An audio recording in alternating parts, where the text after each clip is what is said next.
emite el órgano jurisdiccional, que como ya vimos que existen los decretos, las sentencias definitivas o interlocutorias. Bueno, ahora vamos a pasar entonces a la audiencia. Ya vimos hasta este entonces las resoluciones judiciales, que son los autos y las sentencias, y ahora otra de las acciones que vamos a ver es la audiencia.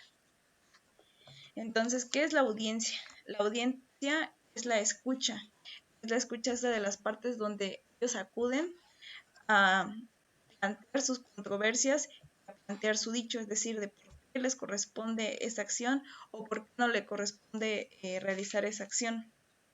¿De acuerdo? Bueno, las audiencias tienen ciertas características.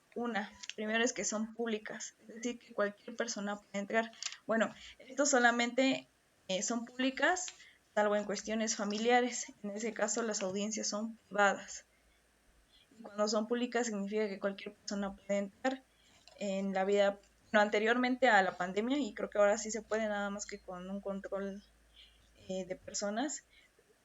En las pantallas que hay en los juzgados anunciaban la audiencia, anunciaban los datos de las personas. Bueno, también en los juzgados donde no hay pantallas, pues los anunciaba una persona del juzgado y pues podían asistir uno a la audiencia y podía entrar y verla. ¿De acuerdo? Bueno, la siguiente es quiénes van a intervenir en esta audiencia. Va a intervenir el secretario de acuerdos, el juez y las partes y los abogados.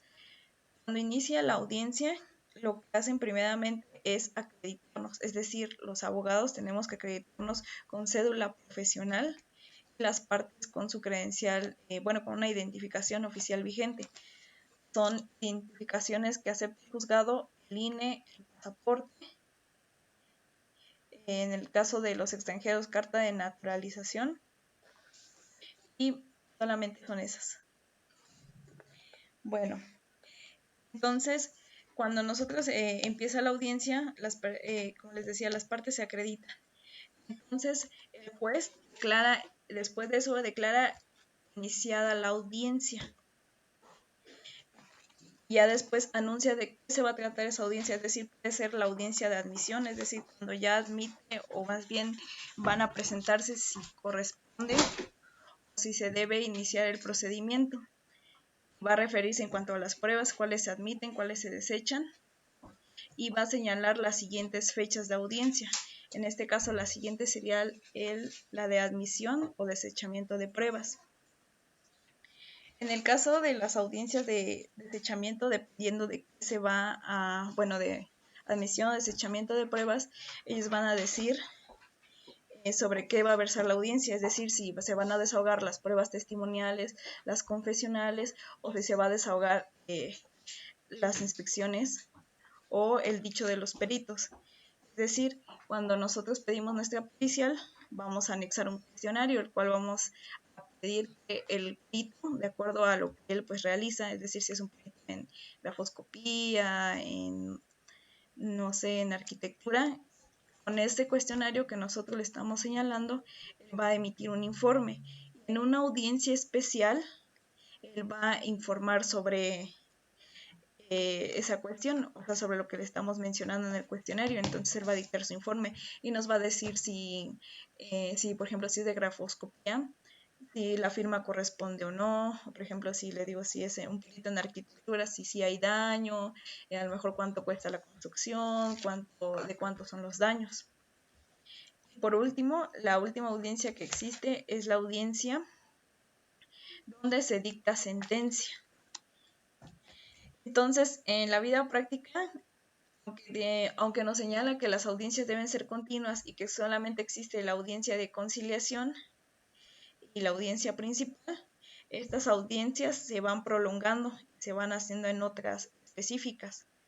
Entonces, de nuevo, la audiencia principal señala o más bien se divide en otras audiencias. En este caso son la audiencia de admisión, la audiencia de desahogo de pruebas, les digo que se va dividiendo entre las confesionales, las testimoniales, las periciales y la audiencia en la cual se dicta sentencia. ¿De acuerdo? Entonces, en todas las audiencias, el juez siempre nos va a pedir que guardemos silencio, nos comportemos. Ahora, ¿qué pasa si en esto yo no me comporto? Primero, el juez me va a hacer un apercibimiento, es decir, que nos va a decir que dejemos de lo que estamos de hacer. Por ejemplo, a veces bueno, más bien por lo general en las audiencias civiles y bueno, y sobre todo en el Estado de México, que son los jueces pues más estrictos y más formales, nos piden, por ejemplo, que no saquemos el celular. Entonces, si el juez se da cuenta que sacamos el celular, pues nos va a venir un apercibimiento, es decir, de no realizarlo.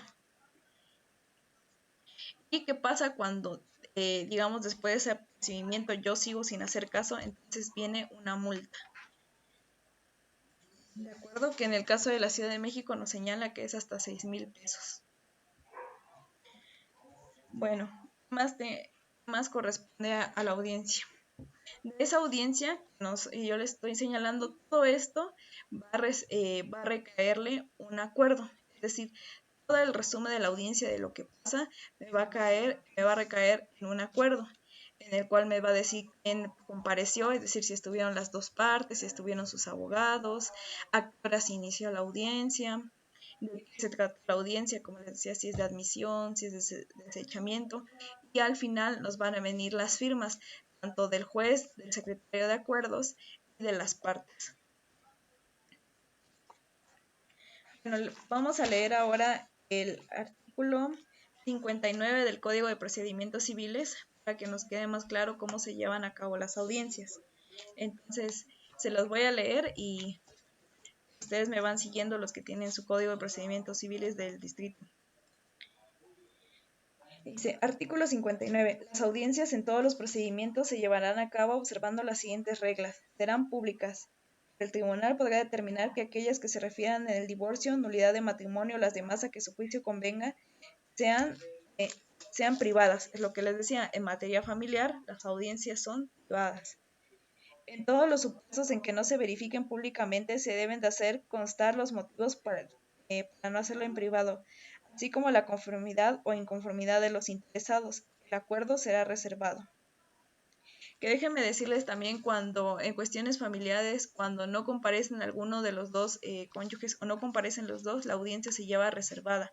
Es decir, que es privada y solamente sale un acuerdo de lo que se trata la audiencia y de lo que sigue. Es decir, dicta nueva fecha y ya no se señala nada más.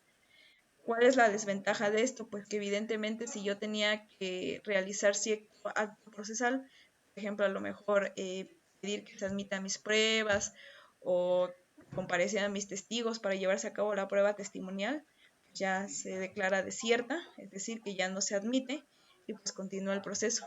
Y pues malo para mí porque ya tengo menos elementos con que acreditar. O incluso se ve el desinterés y puede llegar incluso a un desechamiento del juicio. Segundo, el secretario, bajo la vigilancia del juez, hará constar el día, lugar, hora y que principie la audiencia, así como la hora en que termine. Es lo que ya les había contado. En el acta de la audiencia nos van a señalar la hora en que inició y la hora en que terminó. Tercero, no se permitirá la interrupción de la audiencia por persona alguna, sea de los que intervengan en ella o de terceros ajenos a la misma. El juez queda facultado para reprimir los hechos de interrupción con medidas de apremio o correcciones disciplinarias, además de ordenar la expulsión con el uso de la fuerza pública en aquel o aquellos que interrumpirla y, en los términos expresados en la fracción cuarta del artículo 62, serán corregidos los testigos, peritos o cualquiera otros que, como partes o representándolas, en las vistas y actos solemnes judiciales, de palabra o de obra por escrito, la consideración, respeto y obediencia debido a los tribunales. Es lo que les decía, cuando una persona no se comporta, llegan las medidas de apremio o las medidas de corrección, que es decir, una llamada de atención, o en todo caso llegan a las medidas de apremio, que es una multa o incluso pues expulsarlo con fuerza pública. Dice, artículo 60, los jueces y magistrados a quienes corresponda recibirán por sí mismos las declaraciones y presidirán todos los actos de prueba bajo su más estricta y personal responsabilidad. Es decir, en todas las audiencias siempre va a tener que comparecer, bueno, en este caso, sobre todo en las de desahogo de prueba, siempre tiene que estar presente el juez. En el caso de materia familiar, cuando son divorcios, la primera audiencia, la de conciliación, solamente se lleva ante el secretario de acuerdos. Y si ustedes algún día se dan una vuelta por los juzgados familiares, cuando se asoman a la mesa donde está, bueno, al escritorio donde está el secretario de acuerdos, y van a ver que incluso a veces nada más están las dos personas, las dos partes. Y pues, en esas audiencias se llevan ante la secretaria o el secretario de acuerdos. Y bueno, el artículo 62 es donde señala lo de la corrección disciplinaria. Nos dice, se entenderá por corrección disciplinaria el apercibimiento o amonestación y infracción segunda, la multa que será en los juzgados de civil del proceso oral, así como en los juzgados de lo civil de cuantía menor, como máximo de 6,000 pesos, en los de primera instancia de 30,000 pesos como máximo, y en el tribunal de alzada de 60,000 pesos como máximo. Estas multas se duplicarán en caso de reincidencias. ¿De acuerdo?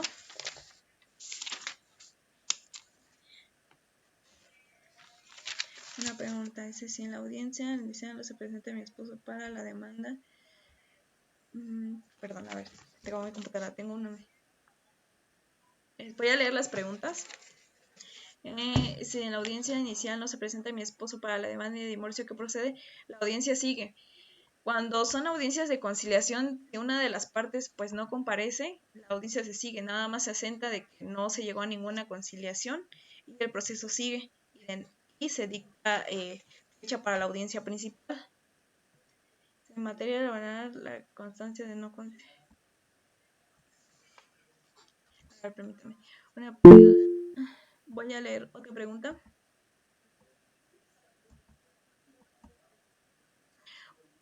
En materia laboral con la constancia de no conciliación es muy tardado obtenerla.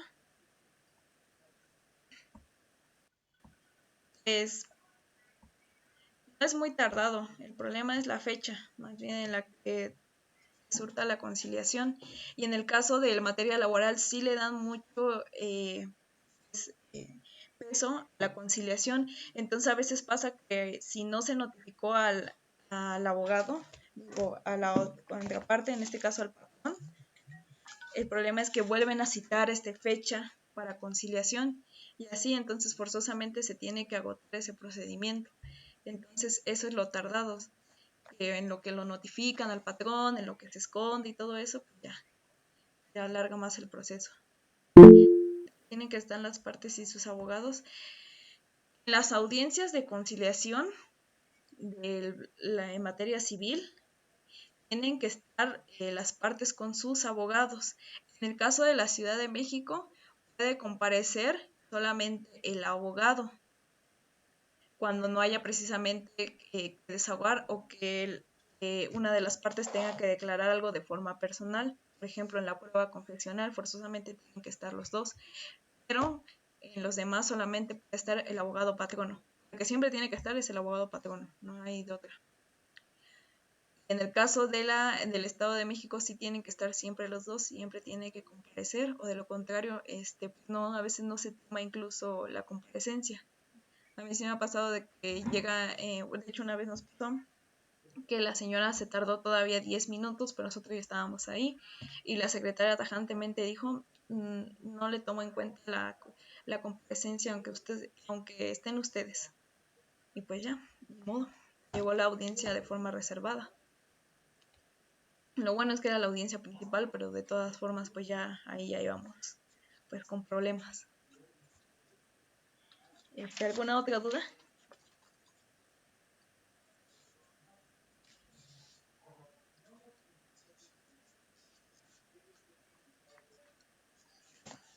Bueno, por último, para hablar precisamente de las formas de ejecución, en el artículo 73 nos dice las formas en las que los jueces hacen valer esta ejecución.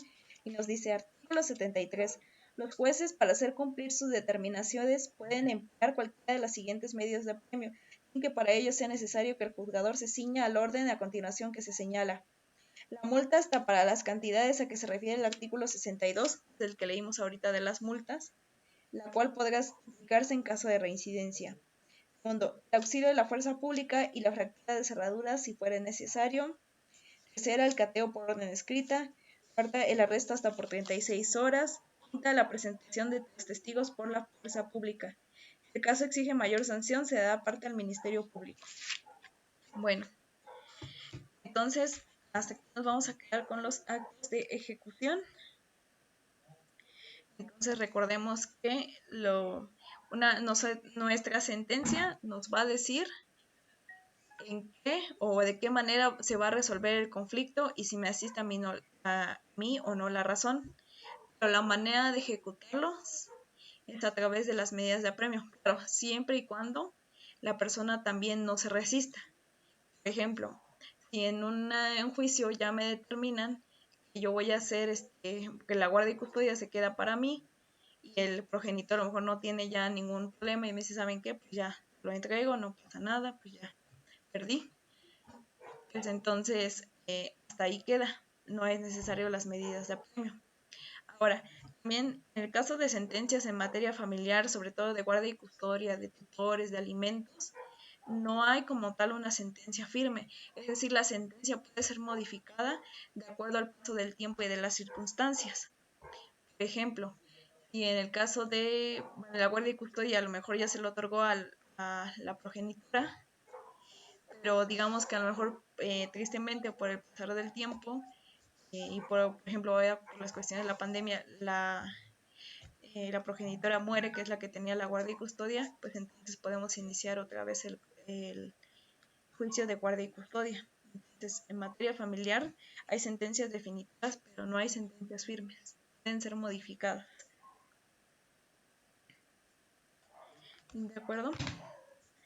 Bueno, ahora vamos a lo siguiente. Aparte de los actos de ejecución, existen también las comunicaciones judiciales. ¿Qué son las comunicaciones judiciales? Son todos aquellos medios de comunicación en los cuales el órgano va a pronunciarse o va a hablarnos o a dictarnos ciertas cosas. Se llaman medios de comunicación. Son comunicaciones judiciales o medios de ejecución procesales. ¿De acuerdo? Entonces son todas esas formas en las cuales el órgano se va a comunicar con nosotros para tener para que nosotros nosotros nos vamos a comunicar con el órgano a través de nuestros escritos y él cómo los va a, digamos, a decir que ya recibió todo eso, es a través de los autos o de las resoluciones, ¿de acuerdo? O de los acuerdos, así se llaman, autos o acuerdos, resoluciones. Voy a leer otra pregunta. Sí, para poder solicitar la guardia y custodia de una nena que no puede... Para poder solicitar la guardia y custodia de una nena que no puede caminar ni mover los brazos, ella tiene 6 años y vive con su mamá, pero platica que la deja sola. ¿Puede solicitar el papá en base a lo que dice la nena la guardia y custodia? Sí, se puede. Y bueno, salimos un poquito del tema, pero nada más para no dejar la pregunta. En los casos de guardia y custodia existe una prueba que es de oficio, que es la escucha del menor. Es decir, que al menor se le hace una entrevista asistido del Ministerio Público y de un perito en psicología para que le pregunten de ciertas cuestiones de acuerdo a pues, determinen la guardia y custodia. Por ejemplo, les preguntan con quién vive, cómo es su convivencia, si convive con el otro progenitor, con quién prefiere estar. Si bien no es determinante en el juicio, sí tiene cierta protección.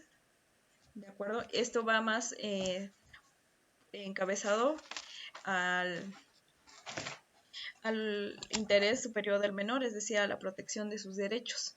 Pero sí, es de esa manera, o sea, sí se puede iniciar el juicio de guardia y custodia, sí, y se puede mencionar los dichos, sí, y se puede pedir la pericial, bueno, es de escucha de menor, ¿de acuerdo?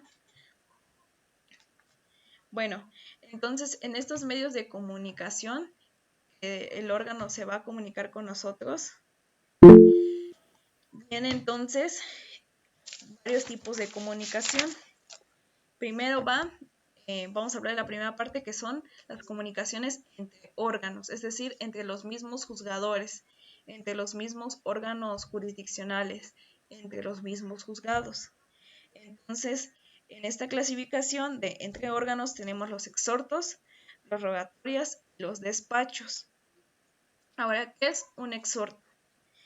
Un exhorto es un medio en el cual yo le voy a solicitar a otro juzgador de la misma instancia, es decir, como sean de primera o de segunda instancia, pero que están en otra jurisdicción. ¿Qué significa que están en otra jurisdicción? Que están en otro territorio. La competencia de los juzgadores, eso lo vamos a ver a más a detalle el miércoles, su competencia se determina por territorio, es decir, hasta cierto territorio, de acuerdo al mapa, es competente ese juzgador. Entonces, así pasándose una colonia, una calle, ya le corresponde a otro juzgador. ¿Cómo voy a solicitar que ese juzgador conozca o me auxilie de ciertas cuestiones? A través de un exhorto. Entonces, ¿qué es un exhorto? Pues o bueno, más bien de manera práctica, ¿qué es un exhorto? Pues es como un oficio. Es un oficio en el cual me va a venir ciertos requisitos. ¿En qué requisitos se basa? Que tiene que venir la fecha, a qué autoridad va dirigida. Esto como tal no es específico. Siempre nos va a decir juzgado, el juzgador competente en Ciudad de México, el juzgador competente de lo familiar en el Estado de México, de Guanajuato. Solamente eso nos va a señalar. Sí, licenciado Ángel. Hola, buenas tardes, licenciada. Disculpe una pregunta. Y acaba de mencionar que debe de ser del mismo nivel el juzgador. Es decir, si yo necesito que me apoyara para notificar algo, alguna persona, si es de primera instancia, debe de ser dirigido a un juez de primera instancia y así sucesivamente. Ajá, sí, porque la otra comunicación de primera instancia a un órgano superior se llama rogatoria. ¿De acuerdo? Entonces, este sí es entre misma instancia. Muchísimas gracias. Ay, gracias. Pero de diferente territorio. ¿De acuerdo? Entonces, le vamos a pedir que realice cierta acción o que se pronuncie de cierta acción. Por ejemplo, esto luego ocurre en los divorcios. A lo mejor, pues yo me casé en Guadalajara, pero nuestro domicilio conyugal o en común fue aquí en la Ciudad de México. Entonces, como allá se expidió el acta de matrimonio, tengo que solicitar al juzgador que declara ya el matrimonio, bueno, más bien que él emita esos oficios al registro civil, pero lo voy a hacer mediante exhorto. O sea, los oficios que giran de la sentencia, yo voy a mandar mi sentencia, pero los oficios para el registro civil que ordenen que se modifique ese matrimonio, pues va a salir del órgano emisor, en este caso, en nuestro ejemplo, del juzgador de Guadalajara, para que se lleve a cabo la modificación en el acta en esta cuestión de divorcio. Voy a leer otra pregunta. Sí, para solicitar, bueno, perdón, esta no es. Aquí está. Dice, ¿cuántas veces puede girarse un exhorto dentro de un juicio y qué pasa si ya lleva mucho tiempo y no lo devuelven? Disponen en otra ciudad. Ok. Bueno, primero, ¿cuántas veces puede girarse el exhorto? Las veces que sean para lograr a cabo esa notificación o para que se realice. Ahora, ¿y qué pasa si lleva mucho tiempo y no lo devuelven? Bueno, a veces, diligenciar oficios, bueno, más bien exhortos es a veces complicado porque forzosamente tenemos que nosotros acudir al juzgador. Es decir, tenemos que acudir forzosamente a veces al juzgado. ¿Por qué? Porque primero, cuando nosotros nos dan nuestro exhorto en el juzgado que se llama, en el juzgado emisor, es decir, el que emite, tenemos que llevarlo ahora al juzgado receptor, es decir, al cual va dirigido. Entonces, a ese exhorto le va a recaer un número de expediente. Entonces, con ese número de expediente, nosotros tenemos que ir a revisar en qué momento se va a realizar lo que estamos solicitando.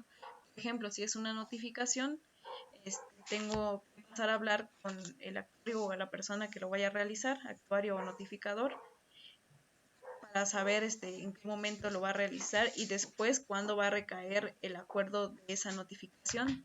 Y tenemos que hablar con él para saber si se realizó o no. Entonces, si se realizó, ya nos va a salir nuestro acuerdo de la notificación, donde nos va a decir que precisamente ya se realizó, o en todo caso, si no se realizó, pues nos va a decir por qué, y entonces nos van a pedir que giremos otro exhorto. Y entra por la oficialidad común, por la oficialidad de partes común. Entonces, eso es lo que tenemos que estar haciendo. Entonces, puede ser que en la vida práctica lo realicemos de dos formas, o le pidamos a los clientes los viáticos para realizar el exhorto, toda esta diligencia, o que contratemos a algún gestor o alguien que nos ayude a realizar el exhorto en otro estado. Lo mismo, porque y después de que ya se realizó, bueno, ya salió la resolución de si se realizó o no tal acción, van a devolver ese exhorto, que puede ser de dos formas, ya sea que lo envíen por correo, y cuando lo envían por correo solamente en el juzgado nos dan los datos de envío, como los que nos dan cuando pedimos así por Amazon o por cosas en línea, solamente nos van a dar ese paquete, ese número, y nosotros tenemos que estar solamente atentos en el seguimiento a cuando ya llegue en el juzgado. A veces sí nos dicen, porque por ejemplo nos dicen, es que la paquetería se va por cada semana, o se va cada tercer día, o cada mes. O en todo caso, ese exhorto nos lo van a entregar a nosotros y ya nosotros lo diligenciamos al juzgado. Entonces lo que le recomendaría, pues sí, tendría que preguntar en el otro juzgado por qué no lo han enviado, o pedir los datos precisamente de envío, que nada más le digo son como una clave, como el que envían Correos de México, o los números de guía que envían las demás paqueterías. Bueno, entonces la siguiente de las siguientes comunicaciones están entonces las cartas rogatorias, o que son los oficios rogatorios, es decir, cuando un órgano de primera instancia o de menor rango les pide al otro que le informe o realice ciertos actos. Por ejemplo, a lo mejor en materia mercantil existe algo que se llama la jurisdicción concurrente. Es decir, yo puedo pedir que mi asunto no se lleve en un juzgado local o en un juzgado del fuero común, sino que yo puedo saltarme esto e ir a un juzgado federal, a un juzgado de distrito. Entonces, a lo mejor por alguna razón ya inicié o ya hay un juicio en cuestión de distrito. Por ejemplo, si a lo mejor yo ya sé que el mismo asunto que estoy llevando en los juzgados de distrito ya lo está llevando la contraparte en un juzgado del fuero común, entonces este juzgado de fuero común o el juzgador local tiene que solicitarle a través de una rogatoria al juzgado de distrito que responda o que se pronuncie sobre ese asunto, es decir, que nos informe lo que necesitamos. Y los despachos son cuando un órgano de mayor jerarquía le pide a otro de menor rango que nos informe sobre determinadas cuestiones. Por ejemplo, en este caso a veces cuando cuando se realiza eso es en el amparo.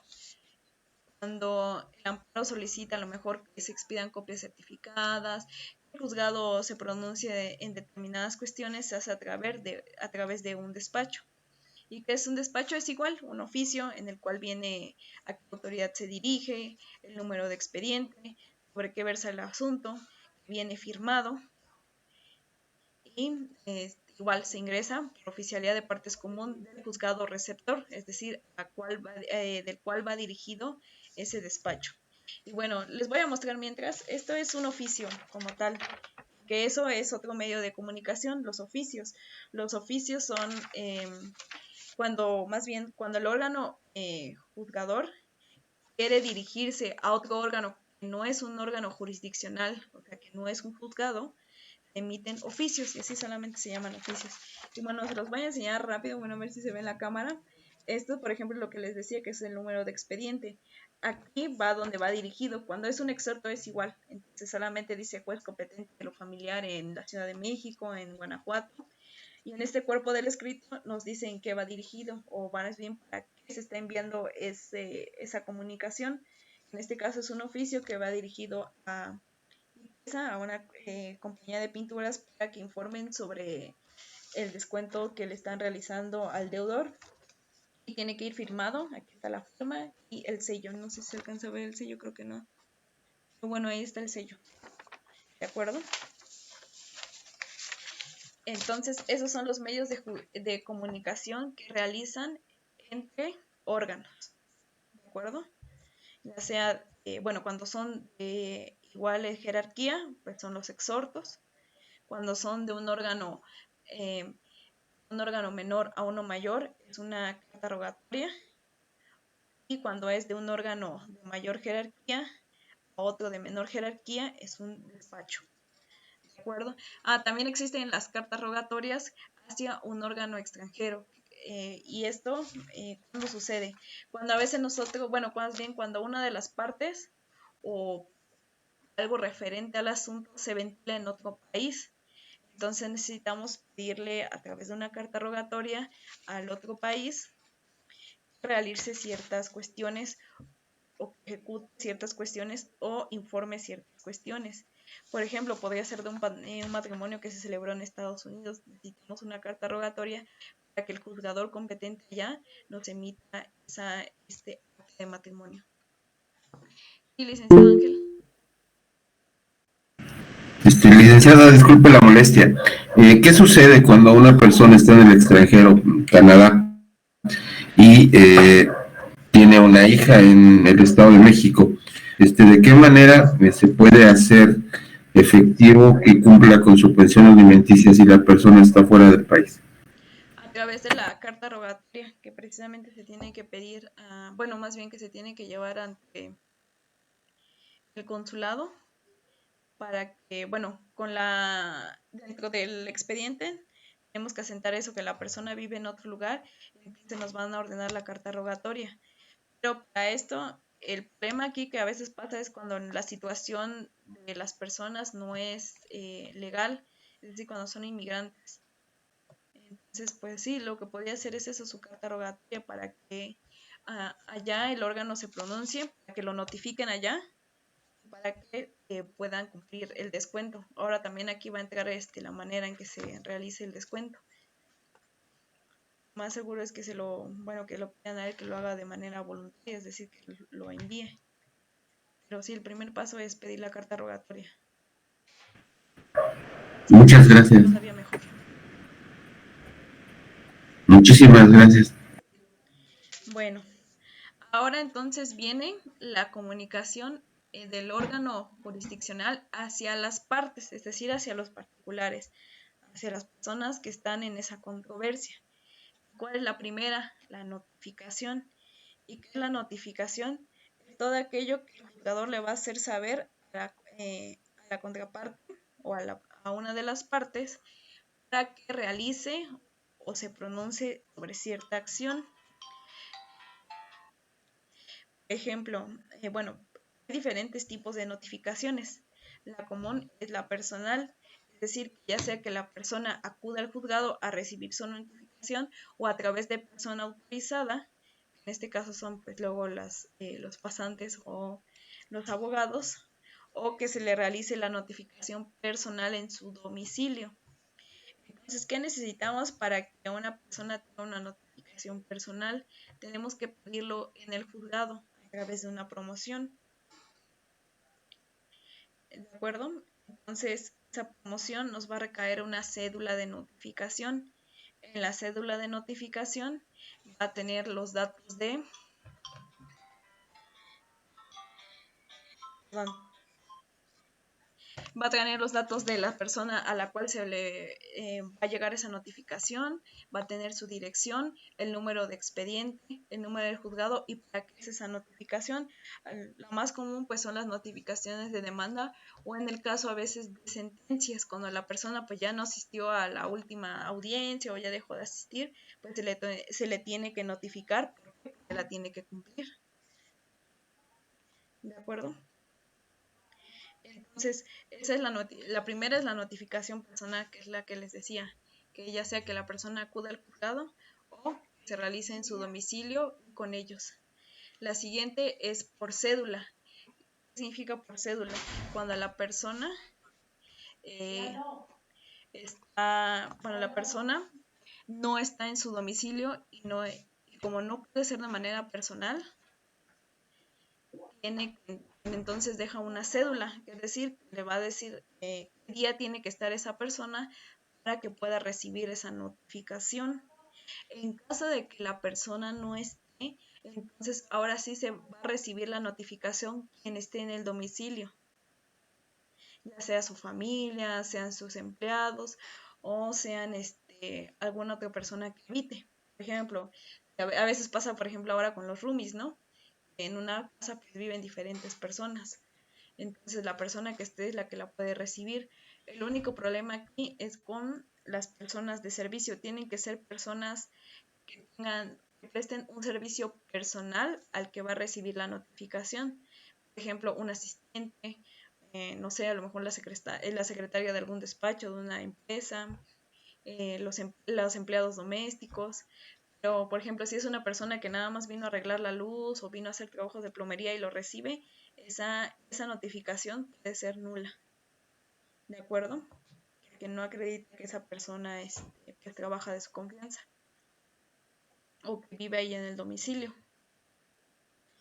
Y la siguiente comunicación es el emplazamiento. ¿Qué es el emplazamiento? Es cuando se le da a conocer a la contraparte que hay una demanda en su contra y que tiene un término para hacer valer sus excepciones y defensas o para que él dé contestación y para que haga valer lo que a su derecho corresponda, es decir, que él se pronuncie y él nos diga su parecer, que nos diga si es cierto lo que le está diciendo la otra persona o no lo es. Entonces, el emplazamiento tiene que ser siempre y la primera tiene que ser de forma personal, es decir, que tenemos que atendernos forzosamente con ya sea el actor o el demandado. Tiene que ser en su domicilio. Para esto, en nuestra demanda siempre tenemos que señalar un domicilio. Si no nos consta el domicilio o no sabemos en dónde se encuentra, tenemos que pedir que giren oficios de localización. Estos oficios se van a girar hacia el INE, hacia el INSS, hacia el ISSSTE a fin de que nos arroje un domicilio o hacia algunas empresas telefónicas para que nos arrojen un domicilio. A veces arrojan varios, entonces se tienen que agotar todos estos domicilios cuando no tenemos conocimiento del domicilio de la persona. Ahora, el domicilio tiene que ser de forma muy estricta. Tenemos que señalar lo más detalladamente posible. Es decir, tenemos que poner número interior, exterior, si son departamentos, qué departamento es, etcétera. ¿Qué pasa, por ejemplo, en el caso de los condominios? ¿De acuerdo? Incluso a veces hasta el mismo actuario requiere que lleven fotos de dónde es. ¿De acuerdo? Entonces, igual cuando el emplazamiento, cuando no se entiende de forma personal, se le deja a la persona un citatorio, es decir, para que esté el día y hora que se señala, y a esa persona, si no está, entonces ahora sí se va a entender con familiar o con las personas que habitan en el domicilio. Y ahora, ¿qué pasa cuando la persona no, no está en ese domicilio? O ya nos dijo que no está, que no vive ahí, que ya tiene mucho que se fue, etcétera. ¿Qué pasa? Pues entonces vamos a señalar otro domicilio. Si nosotros tenemos el conocimiento, lo único que pedimos, lo único que hacemos es que hacemos un escrito o una promoción y decimos que tenemos, que la persona tiene que se ordene nueva cédula de notificación para que se emplace en su domicilio ubicado en tal lugar y se continúe con entonces, y para que entonces se vaya y se emplace al demandado. Ahora, esa cédula o donde se ordena, o más bien la cédula donde se ordena y donde se le señala el emplazamiento y los días para contestar y sobre qué se trata la demanda o por qué lo están demandando, se llama cédula de notificación. En el Estado de México es octavo. Siempre no, van a ser esos los nombres. Ahora aquí también entra lo del exhorto, porque ¿qué pasa cuando la persona tiene su domicilio pues en otro lugar, que es fuera de la jurisdicción de este juzgado o del juzgado donde se está ventilando el asunto? Tenemos que pedir que se gire un exhorto para que le pidamos al otro juzgador que es competente en el territorio donde habita el demandado o el actor para que él ordene notificarlo. ¿De acuerdo? Bueno, sigue la tercera, boletín judicial. Cuando una persona no tiene domicilio dentro de la jurisdicción del lugar donde se está llevando la controversia, por ejemplo, en un asunto civil en el cual la casa, esto pasa con la Ciudad de México y Edomex, sí.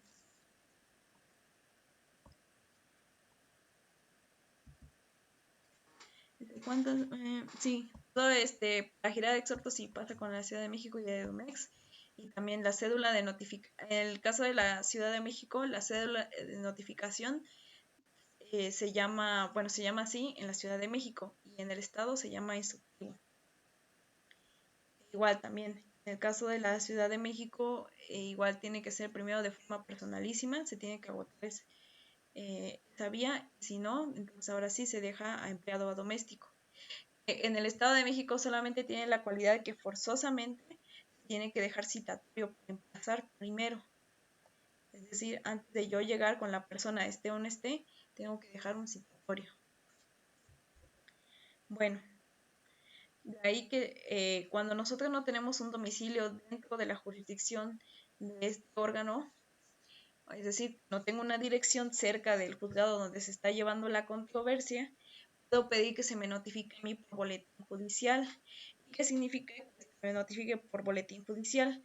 En el boletín judicial, donde salen publicados todos los acuerdos, el boletín judicial es un periódico que sale diario y donde lo podemos encontrar en las páginas de los poderes judiciales de cada estado. Si nosotros entramos a la página, por ejemplo, de la Ciudad de México o del Estado de México, va a haber una parte que nos va a decir boletín judicial y ahí va a venir el boletín judicial, que es un periodiquito, o a veces tienen ellos la opción de específico. ¿Qué significa específico? Que si nosotros ya tenemos un número de expediente, ya podemos ingresar a ese boletín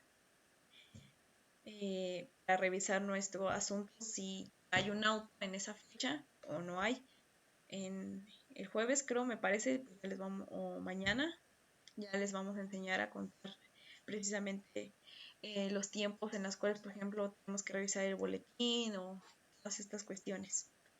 Entonces, en el caso del emplazamiento, digo, de la notificación por boletín judicial, cuando es por boletín, lo único que va a aparecer en el boletín va a decir es que tenemos notificación personal, entonces tenemos que acudir al juzgado a recibir esa notificación.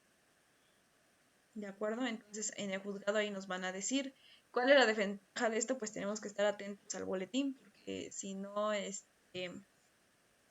no revisamos, pues pudiéramos irnos incluso en rebeldía, o pues de cierta manera también vamos perdiendo tiempo si es lo que queremos que sea ágil. ¿De acuerdo? Y por último tenemos las notificaciones por edictos. ¿Qué pasa o por qué son por edictos? Cuando yo ya agoté todos los domicilios posibles donde pudiera encontrar al demandado, sigue entonces notificar por edictos. Es decir, que vamos a pedir en una publicación en el diario oficial y en 2 periódicos, si no me equivoco, de mayor circulación, y en el boletín judicial vamos a pedir que se notifique a esa persona. Entonces, ¿qué tenemos que hacer? Tenemos que pedir, tenemos que nosotros pagar esos edictos, primero en el juzgado, luego en los periódicos de mayor circulación en el estado de donde nos encontramos, es decir, ya sea la Ciudad de México, el Estado de México, etcétera. Por ejemplo, en la Ciudad de México la mayoría pues prefiere el Reforma o prefiere el Universal. En la Ciudad de México, en el Estado de México igual, pero por ejemplo existe el Sol de México, si no me equivoco, el Sol del Estado de México, que es un periódico que circula en todos lados, y ese también lo ocupan para pedir los edictos. Entonces, ¿cómo vamos a pedir nosotros estos edictos? Dentro de un escrito vamos a solicitar o vamos a señalar que ya agotamos todos esos domicilios, entonces que se ordene notificar por edicto. ¿De acuerdo? Y a eso nos van a ordenar, pues sí, los edictos, que también se ordene un pago, el cual en la Ciudad de México se realiza a través de los kioscos PIC. ¿Qué son los kioscos PIC? Son los kioscos, hay una en los juzgados, van a ver que siempre hay como un cajero automático, que es el Poder Judicial. Entonces ahí con una tarjeta yo solicito el pago de mis edictos. Ahora los edictos se realizan en los periódicos cada 3 días, durante, si no me equivoco, 2 semanas, para que esta persona pueda ser notificada. Una vez que ya señalé mis edictos y ya la persona no contestó, ya ni siquiera pues no los vio, nunca se acercó al juzgado, entonces ahora sí ya continúa mi proceso y ya va declarado en rebeldía, es decir, que ya él va confeso, que se entiende de que él no tiene alguna objeción en cuanto al procedimiento y se continúa. Entonces ahora sí vamos a la siguiente fase en donde se hace el desahogo y posteriormente la sentencia, el desahogo de pruebas. ¿Alguna duda hasta aquí?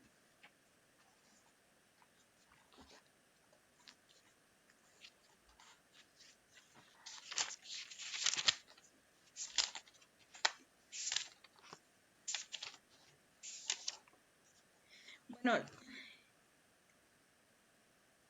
les voy a leer lo del artículo. Sí, ninguna, muchas gracias. Le voy a leer el artículo 122, que es en el caso del Código de Procedimientos Civiles de la Ciudad de México, donde nos habla de los edictos. Y nos dice, artículo 122, procede la notificación por edictos primero cuando se trata de personas inciertas. Segundo, cuando se trata de personas cuyo domicilio se ignora, previo informe de una institución que cuente con registro oficial de personas. En este caso, el juicio deberá seguirse con los trámites y solemnidades a que se refiere el título 9 de este código. En los casos en las dos fracciones que preceden, los edictos se publicarán por 3 veces de 3 en 3 días en el boletín judicial, en el periódico local, indique el juez, debiendo mediar entre cada publicación 2 días hábiles, haciéndole saber que debe presentarse en el citado dentro de un término que no sea inferior a 15 días ni excederá de 70 días. El edicto, tercero, cuando se trata de inmatricular un inmueble en el registro público de la propiedad conforme al artículo 1047 del Código Civil para el Distrito Federal, para citar a las personas que puedan considerarse perjudicadas. Es el artículo 122. Y nos dice, continúo en la misma fracción 3, en el párrafo segundo. El edicto se publicará por una sola vez en el Diario Oficial de la Federación, en el Boletín Judicial y la Gaceta Oficial del Departamento del Distrito Federal, sección Boletín Registral, en un periódico de los de mayor circulación. Además, se deberá fijar un anuncio de proporciones visibles en la parte externa del inmueble de que se trate, en el que se informe a las personas que puedan considerarse perjudicadas, a los vecinos y al público en general, la existencia del procedimiento de inmatriculación judicial respecto de este inmueble. El anuncio deberá contener el nombre del promovente y permanecer en el inmueble durante el trámite judicial.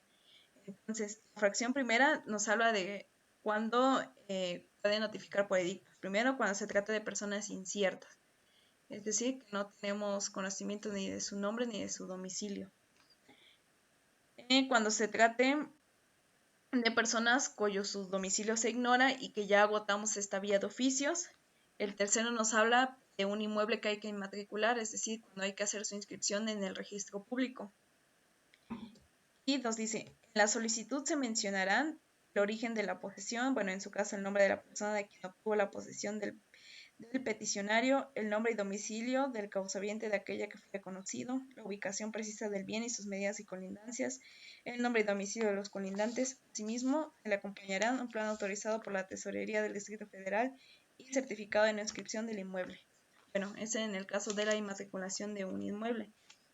Ahora, en el artículo 123 nos dice que la primera notificación movente de cualquier procedimiento será por boletín judicial, salvo que se disponga otra cosa por ley o el tribunal.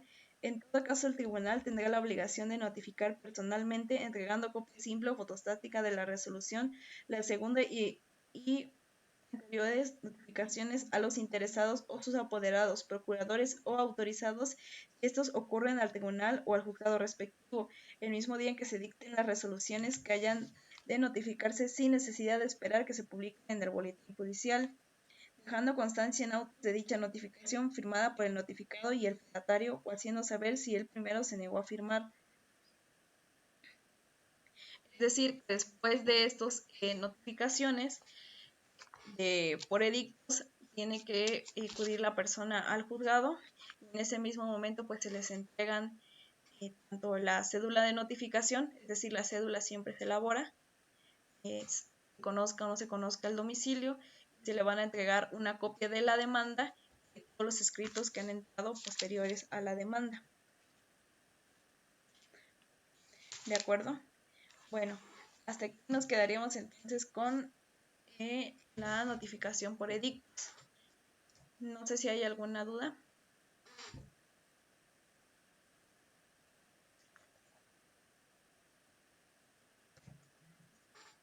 De mi parte no, maestra. Bueno, entonces si es así, pues ya cerrada entonces la sesión. Nos Quedó vemos mañana. claro, licenciada, gracias. Bueno, nos vemos mañana entonces. Cuídense mucho, que tengan bonita noche. Muchísimas gracias, licenciada. Gracias. Buenas noches. Maestra, señora. Buenas noches a todos.